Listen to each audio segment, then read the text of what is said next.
فوج کا فیور نہیں ہے یہ آپ ہے کہ آپ اگر اس کو نہیں مانتے تو پھر انڈین آرمی کو مان رہے ہو آپ. اس کا مطلب آپ ان کو فیور کر رہے ہو. جب دو دشمن سامنے ہو, ایک آپ کا دشمن جو یعنی سرٹیفائڈ دشمن ہے, دونوں کا دشمن ہے, پھر اگر آپ اپنے کو فیور نہیں کر رہے تو آٹومیٹیکلی آپ کس کو فیور کر رہے ہیں؟ پھر اس کو فیور کر.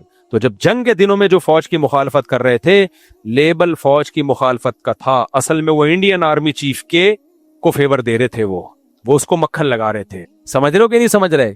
تو ہم نے صرف جنگ کے حد تک فوج کی حمایت کرتے ہیں ہم, باقی تو بھائی سسٹم بھی چلتا ہے یہاں پہ, اور ایسی جگہوں سے لوگ جیتتے ہیں جہاں سے وہ, یہ بھی فوج ہی کا کام ہے ماشاء. ایسے کام ہمارے یہاں ہوتے ہیں.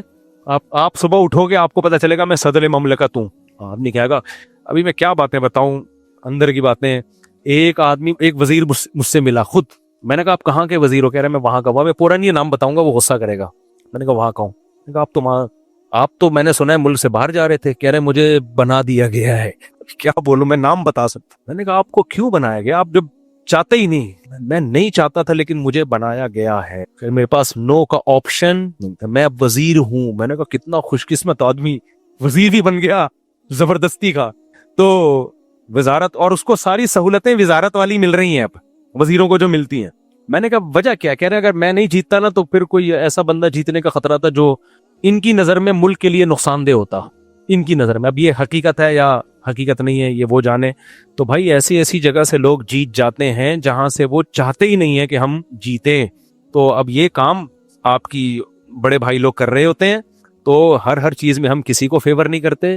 ہم صرف جب ملک کے ڈیفنس کی بات آتی ہے تو دشمن کے مقابلے میں اپنوں کو فیور کرتے ہیں بس. اور اس پہ لوگ ہمیں ڈالر اور کرنل بریگیڈیئر. تو میں کہتا ہوں مجھے سہولتیں بھی وہ دلوا دو تو پھر مزہ آئے گا بریگیڈیئر کہنے میں. رہتے ہیں انڈا موڑ پہ ہیں, صبح پراٹھا وہاں سے منگوا رہے. بریگیڈیئر کے پراٹھے انڈا موڑ کے ہوٹل سے تھوڑی آتے ہیں. کرنلوں کے پراٹھے دیسی گھی بھی اپنا دیتے ہیں یار, اس میں بنا دے. تو بریگیڈیئر کرنل کی زندگی دیکھو, وہ تو الگ اسٹائل کی زندگی ہوتی ہے. ہماری تو بھائی اللہ معاف فرمائے, بچوں کو اسکولوں میں داخلے نہیں مل رہے ہوتے. ابھی عثمان پبلک لے کر گیا ہوں, ریکویسٹ کیا بچے کو داخلہ دلا دو. وہ کہہ رہے ہیں ٹائم گزر گیا. بھائی میں بریگیڈیئر ہوتا نا تیرا باپ بھی داخلہ دے گا. کیا خیال ہے؟ ایسے اسٹائل ہوتا. ہم تو ریکویسٹ نہیں کرتے پھر رہے ہوتے ہیں. دیکھو اللہ کرے عثمان پبلک اچھا اسکول ہے, اللہ کرے ایڈمیشن ہو جائے تو اچھا ہے. تو یہ دی مینٹور بھی اچھا ہے یہاں پہ قریب میں, اس میں بھی ایسے ہی ہوا ہے. ریکویسٹ کرنی پڑتی ہے تو کوئی دے دیتا ہے, کوئی داخلہ نہیں دیتا. تو شادیوں کے لیے کتنی ریکویسٹیں کی تھی میں نے, جب جا کے 4 ہوئی. اگر میں بریگیڈیئر کرنل ہوتا تو ریکویسٹ گئی. جو وزیر بنا سکتے ہیں وہ دلہن نہیں بنا سکتے کسی کو زبردستی. کیا خیال ہے؟ کیا خیال ہے بھائی؟ ایک بندے کو ایسی جگہ سے وزیر بنا دیا جو جہاں سے بننا ہی نہیں چاہتا. تو ان کے لیے کسی کی بیٹی سے شادی کیا مسئلہ ہے؟ باپ کے جا کے پسٹل رکھتے, بریگیڈیئر فلاں یہ میرا کارڈ ہے, مفتی صاحب کو دے دو یہ بیٹی ہے. تو ایسے کر رہے ہوتے ہیں, ایسے دندناتے پھر رہے ہوتے ہیں. اس لیے لوگوں سے میں کہتا ہوں آپ ہماری رائے سے اختلاف کریں, لیکن یہ جو کہتے ہیں بریگیڈیئر کرنل, یہ آپ کے دیے ہوئے القابات ہیں, اس کی حقیقت میں کوئی حیثیت نہیں. اللہ عمل کی توفیق عطا فرمائے. وما علینا الا